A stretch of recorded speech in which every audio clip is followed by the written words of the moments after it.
All right, several breaking news stories as we come on the air tonight. In California, the return of hurricane-force winds are fueling 4 massive wildfires still burning across Los Angeles. The flames are testing the political futures of the city's mayor and California Governor Gavin Newsom. Now the Democrats are fighting amongst each other.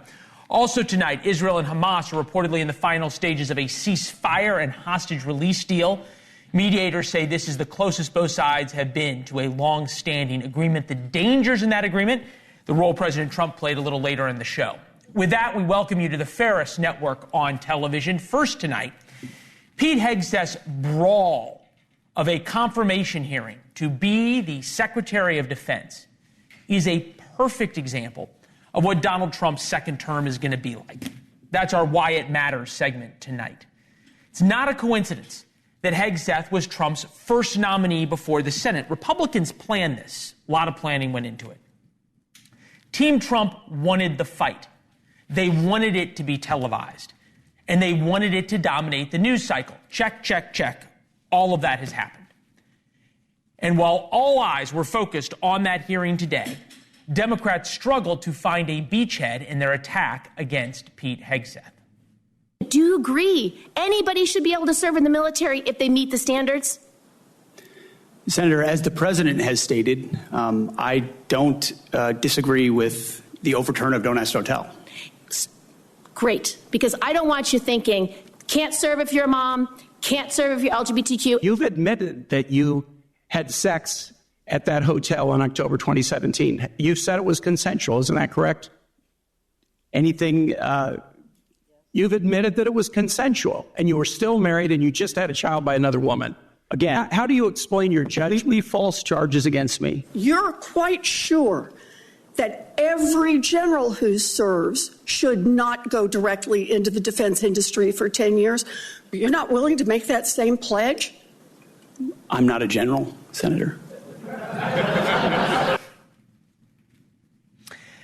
Democrats seemed disorganized with scattered shot attacks.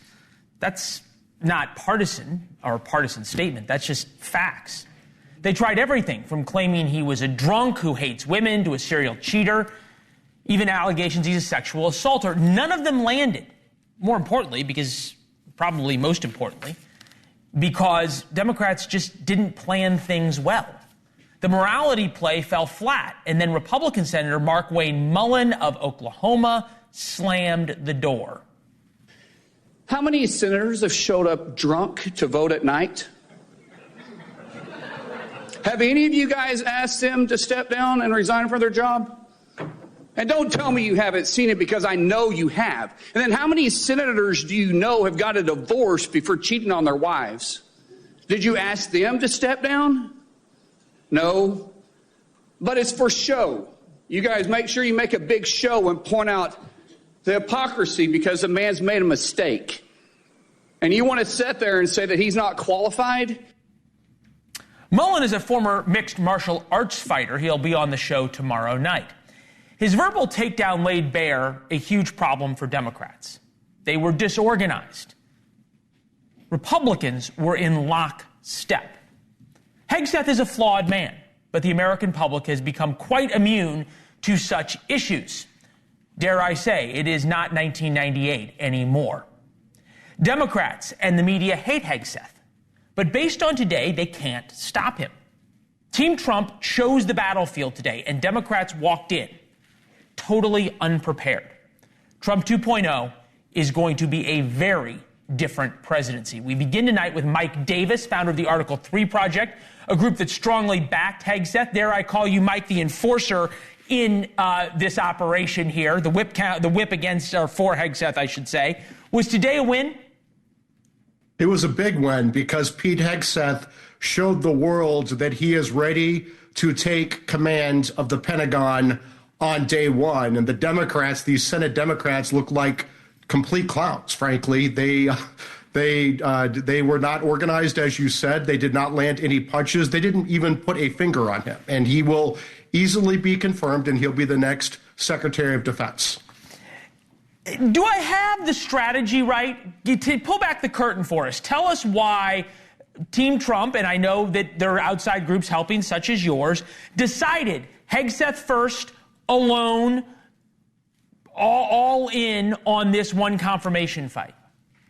Well, I like the fact that Pete Hegseth has become a heat shield for all the other nominees, because he's just made today's hearing with Pete Hegseth has showed that the other nominees are going to get through a lot easier because of this heat shield that they provided. The Democrats came at Pete Hegseth with everything they had today, and they look like, again, clowns. It was unimpressive, just in terms of the politics of it and the organization of it. We're going to talk to some Democrats later on. One thing that I saw that was different of Trump 1.0 to Trump 2.0 is this ability to arm twist, and there was carrots and sticks in getting Republican senators in line here across the board. Is that the same playbook for Tulsi Gabbard and RFK Jr.? Well, what we're doing at the Article 3 project, what was missing in President Trump's first term, is we are an outside group, we are ferocious, and we have insider experience. And we've had tens of thousands of Americans contact their home state senators via phone and email and light up these home state senators. And we help these Senate Republicans find and keep their backbones. An interesting way of putting arm twisting. I had not quite heard that one before. Article 3, based in the Constitution. The Constitution says the Senate shall advise and consent. What you're setting up here, though, is not advice and consent. It's rubber stamp. And I'm wondering how that is congruent with your mission to be true to the Constitution. Well, I was the chief counsel for nominations on the Senate Judiciary Committee, and so I understand the constitutional role quite well. For the president's executive branch nominees, particularly his cabinet picks, the president gets to pick his own team, and so long as they're qualified, the Senate should confirm them. It doesn't matter whether the Senate has a personality or a policy disagreement. The president gets his own team. The president doesn't pick Senate staffers, and they shouldn't pick the president's staffers so long as they're qualified. All right, well, Mike, due respect, and I don't often argue law with a lawyer because I'm not one, and I don't like arguing with people who are smarter than me on TV.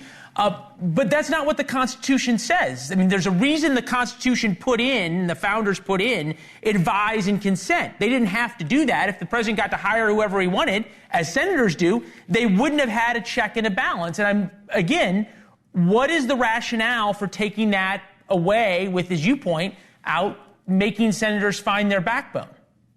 Well, they are providing their advice and consent. They are making sure that these nominees are qualified. Pete Hegseth is clearly qualified. If someone says he's disqualified because of his personal misconduct, it's their job to come forward with clear and convincing public testimony and other evidence to show that he's disqualified. And if they can't do that, if you have Macy Hirono, the dumbest senator in American history, putting out innuendo and drive-by political shootings, that's not going to fly. We tried that with Kavanaugh, and it didn't work for the Democrats. We sent 4 Senate Democrats packing in 2018 because of the Kavanaugh fight. So if the Democrats want to replay the Kavanaugh strategy, we are very happy to do that at the Article 3 project. Is that essentially the playbook, right? Is that the Republican playbook here of pull Kavanaugh off the shelf, run that same play of fighting back and not giving an inch on anything and forcing Republicans, as you put it out, to find their backbone and coalesce support around the nominee? Look, if anyone says a nominee is not qualified, I'm all ears.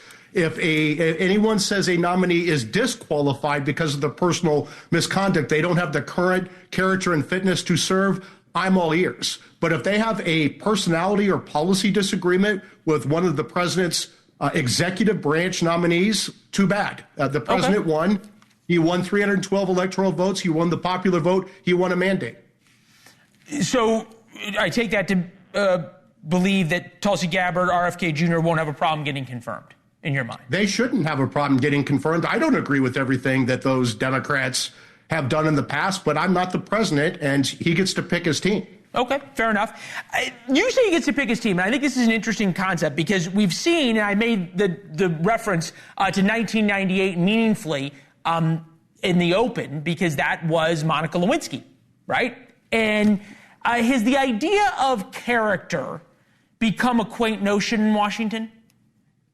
Well, I do find it amusing that these Senate Democrats are going after someone for stepping out on their wives or drinking too much. I was a top Senate staffer. I don't know if the Democrats want to go down that path, because the Article 3 Project can certainly take evidence at article3project.org. If anyone has seen one of these Senate Democrats drinking too much or stepping out on their wives, if they want to make that the standard for public office, I will gladly go there. I think the tweet, right? The tweet is, if you have evidence a Senate Democrat drinks too much or steps out on their spouse, please contact at Article 3 Project.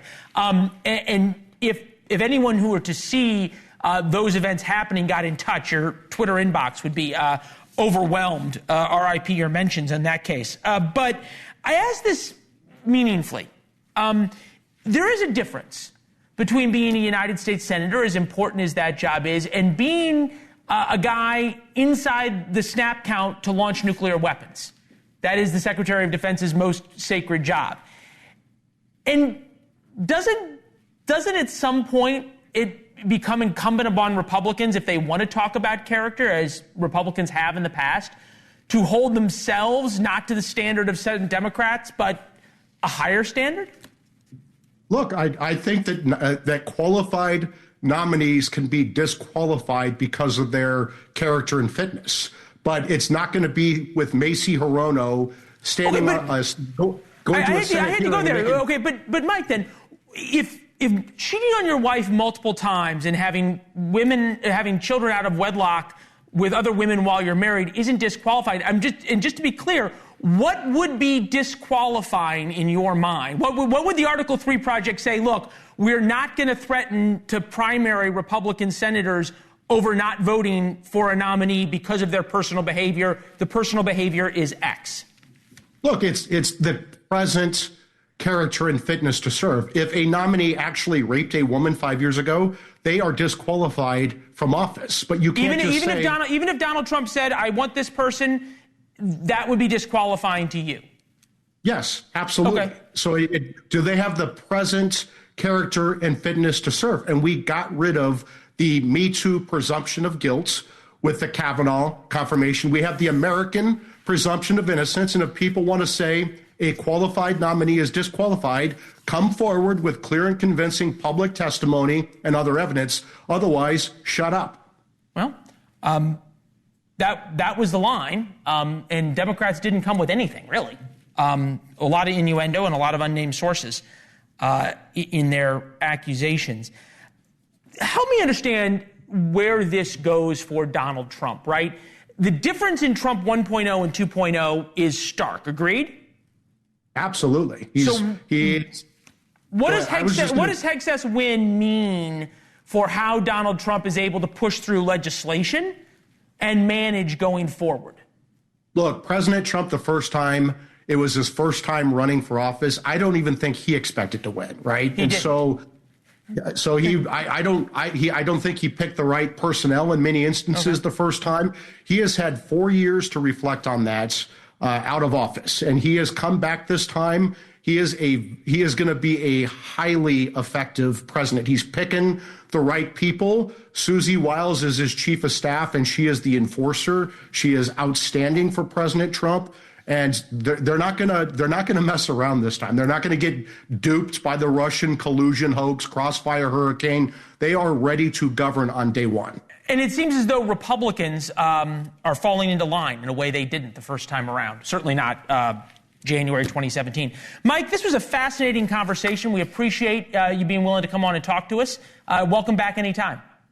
Thank you very much. Yeah, come join us in studio.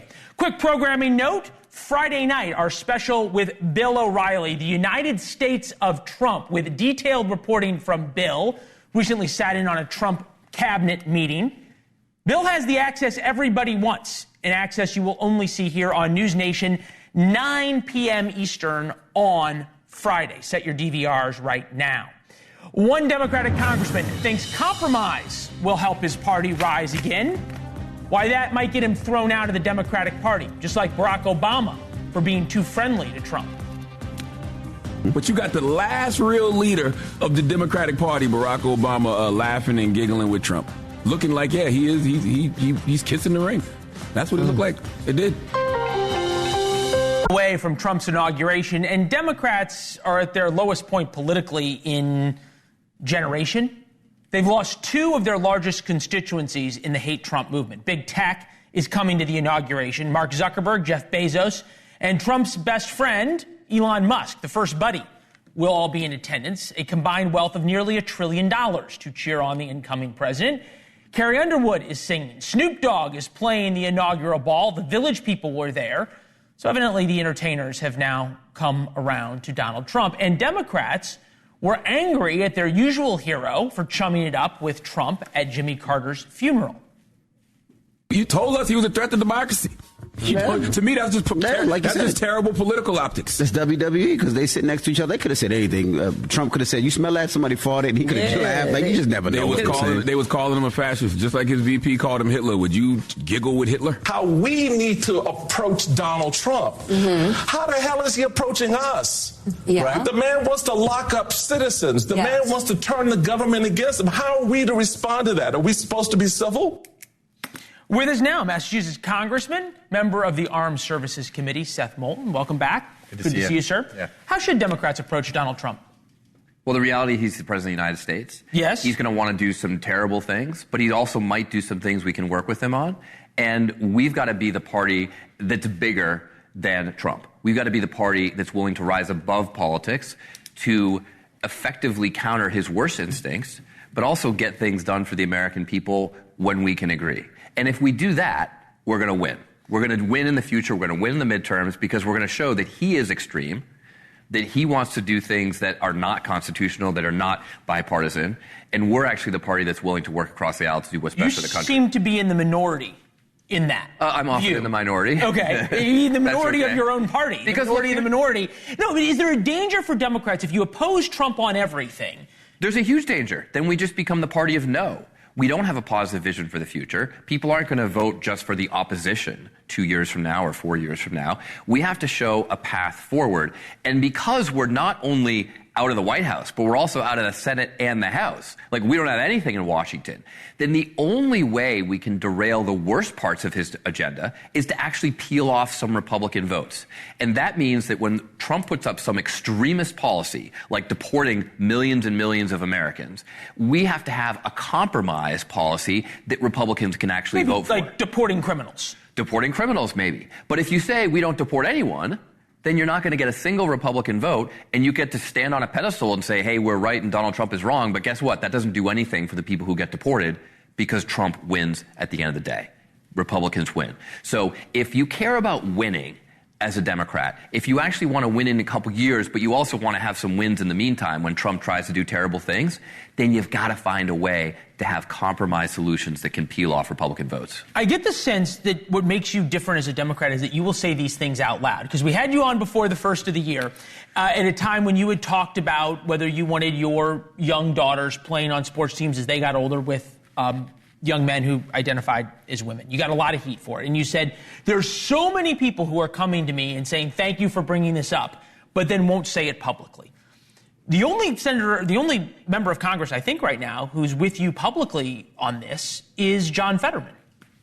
That might be the case, but I mean, literally just today, I had meetings with leaders of the Equality Caucus, and they were extremely positive because they said, we have to have these conversations. And they thanked me for actually bringing this up. So, look, I'm not going to go into details because these are confidential meetings. But the point is that more and more Democrats are coming around and realizing that we can't represent the American people if all we do is preach at them and tell them they're wrong. Okay, so let's go through. Immigration, and I'm going to be broad in this, right? Okay, we may not deport everybody, but deport criminals.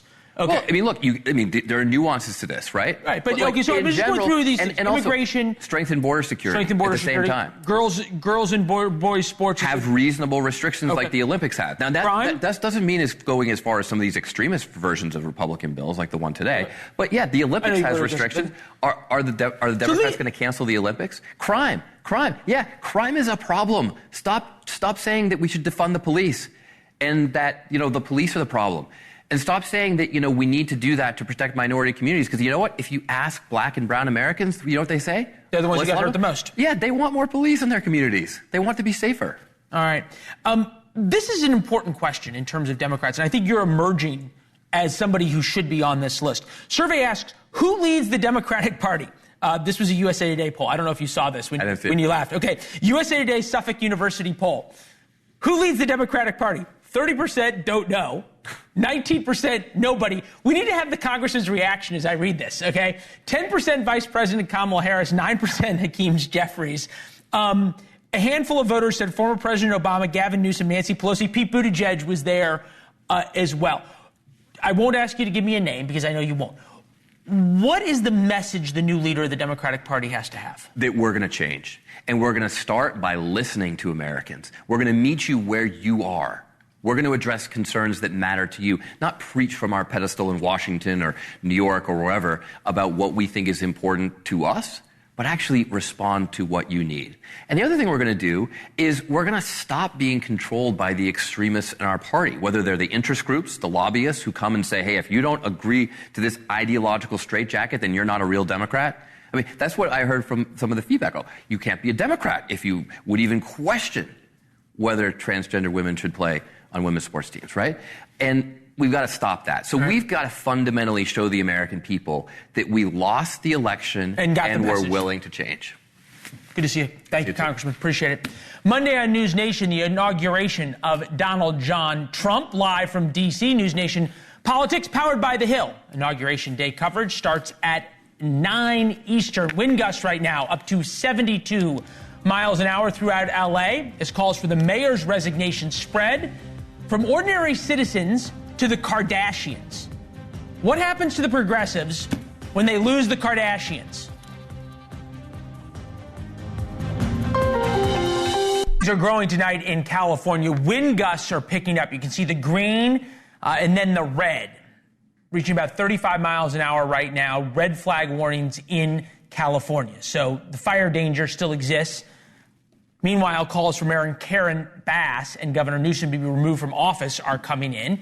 Here's what Bass had to say today when asked if she should have taken that trip to Ghana before the fires broke out, but after the warnings that fires would break out. Looking back, would you have taken that trip overseas? I am going to focus today on what we know. California Democratic leadership has a lot to answer on how they've handled this whole situation. Even other Democrats don't want any part of it. LA City Councilwoman Monica Rodriguez previously spoken out against her fellow Democrat and joins us now. Ma'am, it's good to see you. Thank you.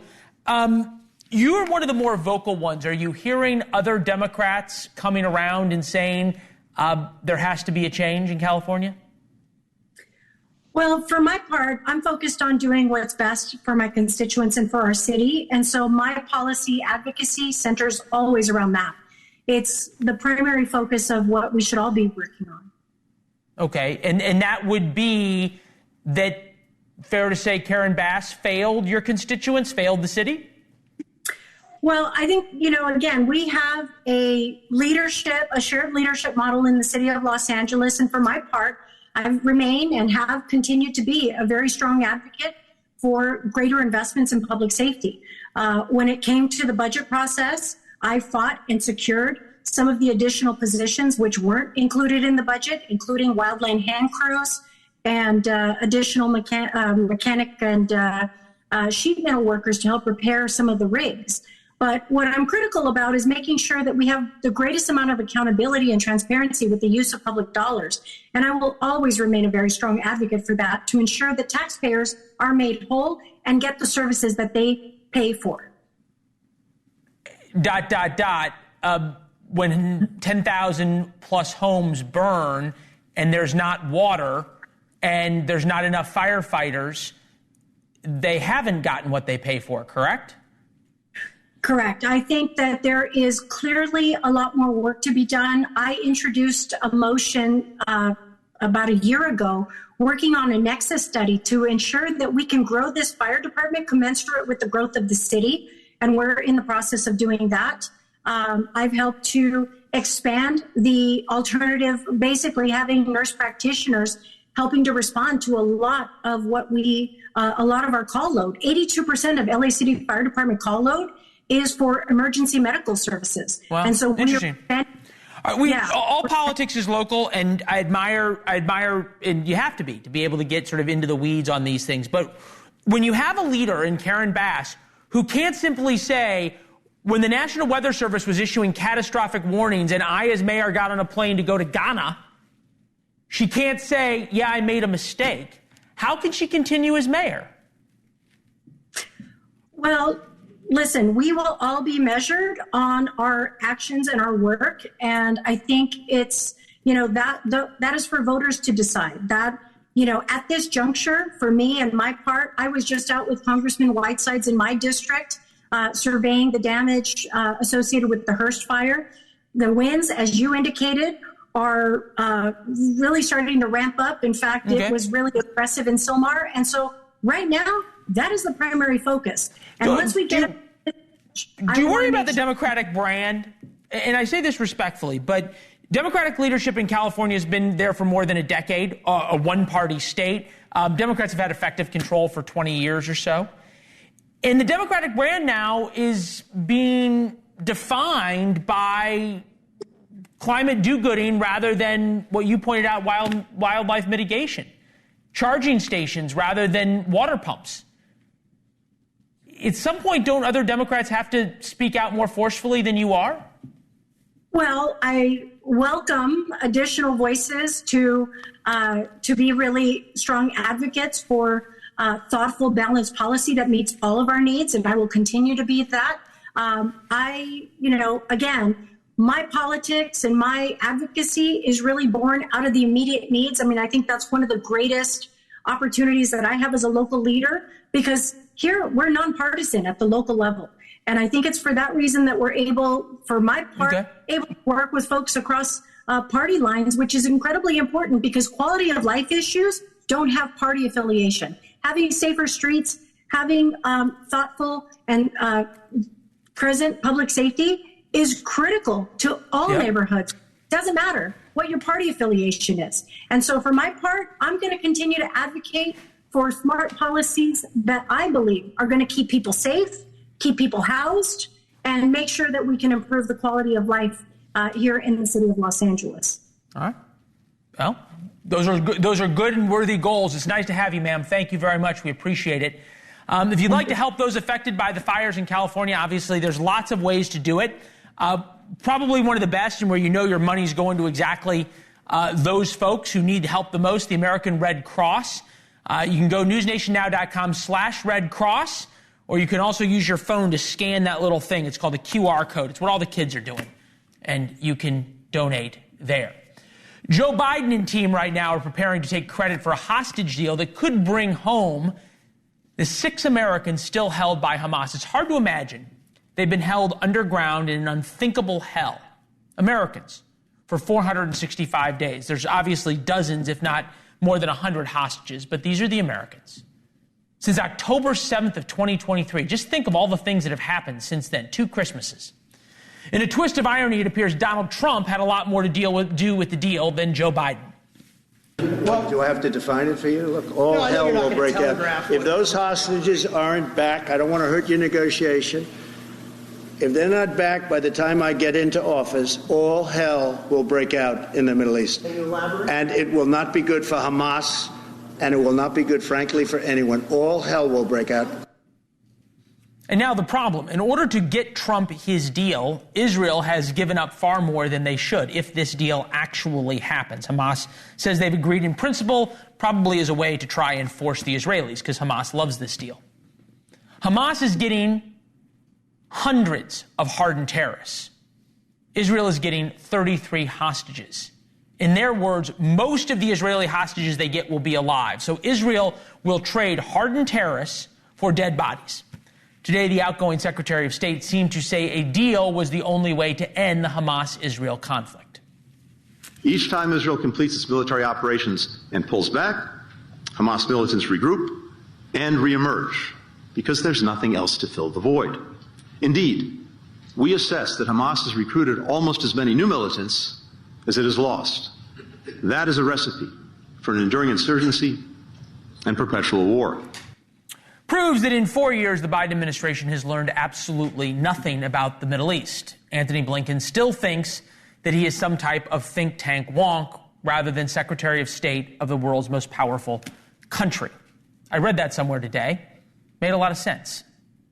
Somehow, Blinken makes it sound like it is a foregone conclusion when perpetual war is anything but. Today, President Trump's nominee for Secretary of Defense said he supported another option, killing every member of Hamas. So rather than bringing perpetual war, killing every member of Hamas might just bring enduring peace. Stay tuned. Forget the playbook. Cameras caught one NFL star reading a self-help book on the sidelines of a huge game, what inner excellence really means, and why it's now a bestseller.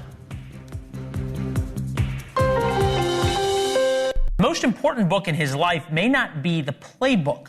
During Sunday's wild card game, NBC cameras caught Brown reading a self-help book on the sidelines. The book is Inner Excellence by Jim Murphy. It's all about training your mind to achieve your goals. 24 hours later, and it's the #1 bestseller on Amazon. New reviews have flooded the page, thanking A.J. Brown for the recommendation. Since his reading session was aired during the game, 10,000 copies have been sold. That is a couple of hours ago number, so it's certainly gone up. We're not sure if it's because of the book, but the Eagles won the wild card game. If you're wondering, Brown talked to reporters afterwards about this book and its importance. Man, it gives me a sense of peace. That's a book that I bring every single game. My teammates call it a recipe. That's the first time I heard that y'all got me on camera. But it's not the first game. It got a lot of points in there. It's a lot of mental game, a lot of mental parts about it. And, for me, this game is mental.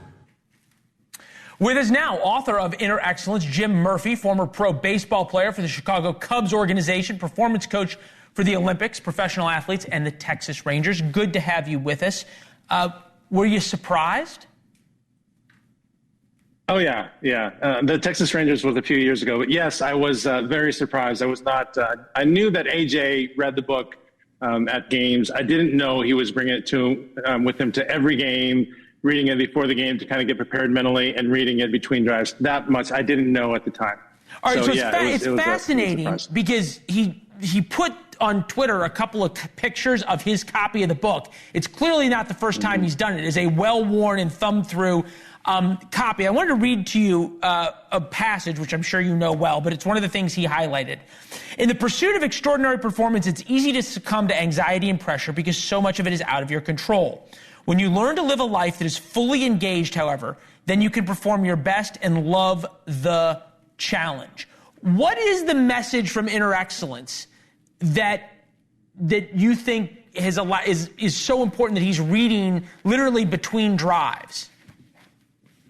Well, when you understand that the three greatest obstacles to performance and in life are overthinking, negative thinking / judgmental thinking, and self-consciousness, concern for what will people think of me if I screw this up, especially when you're in a place like AJ's in, being a superstar in the NFL.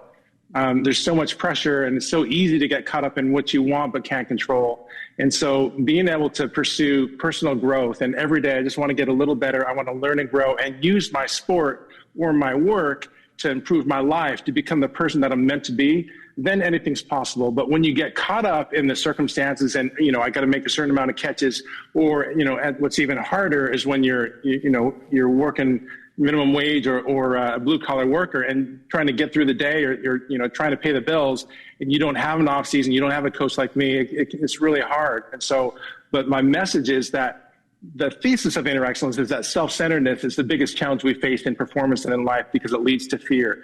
But when you're fully engaged in the moment, heart, mind, and body, then you can be fearless and when you're fully engaged, there's this sense of joy, this sense of love, this sense of anything is possible. And then there's no concern for self. Then anything's possible. I'm trying to figure out how this applies to my golf game, which is the real reason we booked this segment. Yeah, golf is such a mental game, and most of my last decade or two has been spent with pro golfers not because I'm a great golfer. I do love golf, but because it's such a mental game. There's so much time between plays, between times when you strike the ball. And that's where, those obstacles come into play, overthinking and negative thinking and self-consciousness. What if I don't want to shank this, or, whatever. I don't want to say something wrong on NewsNation in front of the world. So that's one of the biggest challenges that we face, right? I shank it a lot. So sometime we're going to play golf together. You sold at least 2 copies in our group. Haley Turner, our senior broadcast producer, bought one over the weekend when she heard about this. I bought it and look forward to reading it. Let's tee it up if you're ever in D.C. It's great to talk to you. This is fascinating. Thanks so much for having me. All right, yeah, congratulations. We'll see how many books you sell if the Eagles go to the Super Bowl. It'll be a whole new world. Thank you. That'd be fun. Thanks for having me. First wrote about this in War Notes. That's our daily newsletter. Comes out just after 4 p.m. You'll get insight and analysis of the top stories of the day. It's how we put the show together. So you get an insight into our thoughts. You can reply to the email. We read every one. Sometimes we read them on air. At Leland Vittert on Instagram, and that thing that used to be called Twitter. You can subscribe at warnotes.com for free. The Los Angeles District Attorney says he will crack down hard on looters taking advantage of the fire conditions. District Attorney joins us next with the biggest challenges he faces, getting them to take his message seriously. Law enforcement is going to arrest you, they're going to prosecute you, and you will be punished to the full extent of the law. California been clocked as high as 72 miles an hour today, sending new fears of flames spreading to areas of Los Angeles spared from the destruction. Today, fire officials said they anticipate battling the Palisades and Eaton fires for weeks. And with those flames, or right after them, have come looters. These are the mugshots, just some of the faces of cowards arrested for seeing opportunity in the misfortune of millions. The Los Angeles County District Attorney says they will all face swift justice. Let me make it quite clear what's going to happen. The DA's office, working with law enforcement, is going to arrest you, they're going to prosecute you, and you will be punished to the full extent of the law. That's a promise. District Attorney there was speaking in front of the ruins of his sister's home that burned down. DA Nathan Hochman of Los Angeles is with us now. Sir, we appreciate you being with us. The fullest extent of the law is very different and a very different standard than what your predecessor, George Gascon, did in Los Angeles. Is it hard to get these criminals to take you seriously? It might have been a little hard, but I don't think the fact that we've now kept the promise that we've made to the public, and we've now charged 10 different people, 9 of which were charged with looting, 1 with arson to an unrelated fire. These people, we've in filing these charges, 2 people are actually looking to go for a maximum punishment of life in prison. Another person's looking at 22 years, and the remainder of the people are looking between 6 and 9 years in prison. So what we wanted to do is we wanted to send an unmistakably clear message to the people who are thinking about taking advantage of this crisis at people's lowest moments when lives have been lost, homes have been lost, yet they see it as an opportunity that they will be arrested, prosecuted, and punished to the full extent of the law. I think about the past 5 years, we've done an awful lot of stories on this program about California and the looting, the shoplifting, the thievery, whatever you want to call it, that went on unchecked throughout that state, but particularly in Los Angeles, where criminals were really treated as victims. Do you think the looting after the fires, the opportunism would have happened had these criminals been punished? Had you been the DA before? I think people would understand what the legal regime that was in place, that we have put in place, would have looked like, so they wouldn't have tested it. Now we have some people who've decided to test it to quite candidly, their detriment. And we're sending this warning out loud and clear every single day to the would-be looters, the would-be scammers, the would-be price gougers, that if you want to go ahead and do these crimes in this moment of crisis in our community, we will throw the entire book at you and make sure that justice is both swift and significant. I get that and applaud that, right? The question I think matters, though, when it's not a crisis in the community, when it's just people robbing a local CVS and stealing $500 or $800 worth of stuff that used to be barely a slap on the wrist, didn't even get you arrested.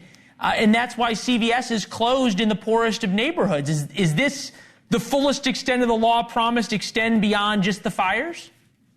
It does. I came into office saying that I'm going to reject both extremes. The extreme of decarceration that you described, that say that there's certain crimes and certain criminals that you won't prosecute, not because of the facts of the law, but because of a political agenda of my predecessor, but also the extreme of mass incarceration. I've come down with what I call the hard work middle, or the hard middle approach, that requires you to do the work, to look at each case individually, the defendant's background, the crime committed, and the impact on the victim, to put the true threats to our society in jail. Those are often the repeat offenders.